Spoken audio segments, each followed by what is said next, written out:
Vous avez l'impression des fois que vos projets sont bloqués, que vous ne pouvez rien faire, que la vie est injuste, que de toute façon votre situation elle va perdurer comme ça et vous voyez vraiment pas le bout, vous voyez vraiment pas comment vous allez pouvoir vous en sortir.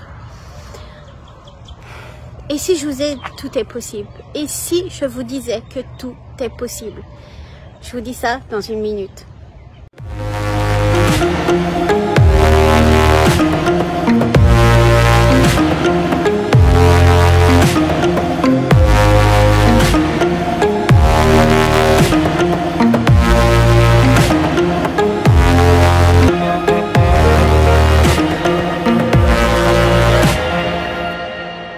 Donc oui, tout est possible. Et c'est pas de l'optimiste à gogo, c'est pas quelque chose, c'est pas parce que je veux absolument être optimiste, que je suis super positive, que je vais vous pousser à faire des choses. Je veux juste, par mon exemple, je veux juste vous dire que c'est possible. Il y a quelques années, allez, 15 ans, 16 ans, je me suis retrouvée à Dubaï. Enfin, on va revenir un petit peu en arrière. Je suis repartie à Dubaï après un divorce fracassant. Je suis repartie à Dubaï avec 2 enfants en bas âge. Donc pour vous les femmes, souvent on me dit ah mais c'est pas possible, j'ai des enfants, etc. J'avais 2 enfants qui à l'époque avaient 3 et 4 ans. Je venais de perdre un enfant, un bébé. Et j'avais 500 € en poche. Mon anglais était pas si terrible que ça. Mais à l'époque je le croyais, c'était le principal. Et surtout, j'avais une volonté imbranlable, une force de m'en sortir et surtout de pouvoir faire que mes enfants soient dans le pays que je veux, dans les valeurs que je veux. C'était pas le Dubaï bling bling qu'on connaît maintenant. C'était plus le Dubaï avec des valeurs, avec des choses comme ça. Donc c'était plus dans ce sens-là. C'est un peu Qatar actuel, si je peux comparer. Et donc, je voulais absolument... pour moi, c'était inconcevable. J'avais vraiment galéré. Après mon divorce, je suis rentrée en France une année. Et ça a été...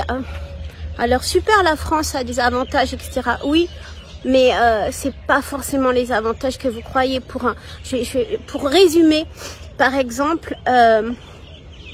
Comme j'étais partie hors de France depuis plus de 2 ans, je pouvais plus prétendre à la Sécu, etc. Donc à l'époque, quand je suis rentrée, j'étais enceinte. Tous les frais médicaux étaient à ma charge. Je pouvais pas prétendre à louer un logement, je pouvais pas prétendre à inscrire mes enfants à l'école. Enfin, ça a été vraiment quelque chose de très lourd. Alors que j'étais française, j'avais mon passeport français, mais non. Et à l'époque, je portais pas le voile, hein, juste pour vous dire au cas où vous pensez que c'est à cause de ça. Bah non, même pas. Et mes parents sont français de souche. Enfin bref, on a enfermé un de mes fils dans un placard à l'école. Je vous jure que c'est véridique. Et donc mon fils était malade, avait juste un rhume, hein, quelque chose de normal. Et il avait 4 ans. Et évidemment Ibrahim qui revient de Dubaï, ça le faisait pas. Donc en fait il avait une maladie, il arrivait de l'Arabie Saoudite, donc on l'a enfermé dans un placard toute une journée. Je vous jure, c'est véridique. Et plein de choses comme ça, enfin bref. Donc j'ai pris mes enfants.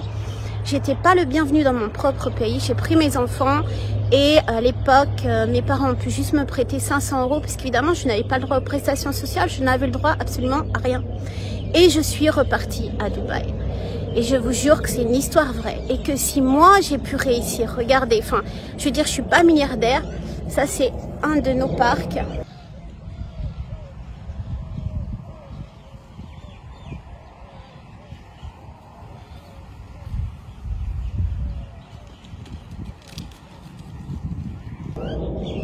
Et au Qatar, jamais j'aurais cru que je serais venue au Qatar. Pour moi, c'était la campagne du Moyen-Orient. Finalement, j'adore ce pays qui est merveilleux. Et donc, c'est pas que je veux dire j'ai réussi, mais alhamdoulilah, mes enfants maintenant ont réussi brillamment, sont magnifiques. Et toutes les ennuis, toutes les emmerdes que j'ai eues, tous les jaloux, tout ce qu'on a pu me mettre dans les pieds, la perte d'argent, tout ce qui a été vraiment, j'ai galéré, je peux vous dire que j'en ai chié et je vous le souhaite aussi.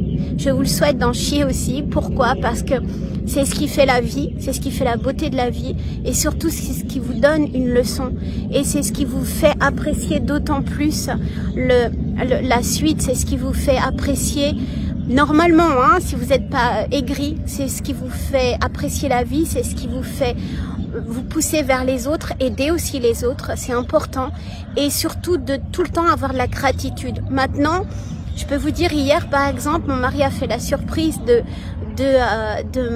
m'amener dans le désert pour un pique-nique improvisé, donc un barbecue, un vieux barbecue pourri. Et ça a été juste le repas le plus merveilleux que j'ai mangé. Je veux dire, pourtant on va au Marriott, on va au 5 étoiles star ou ce que vous voulez.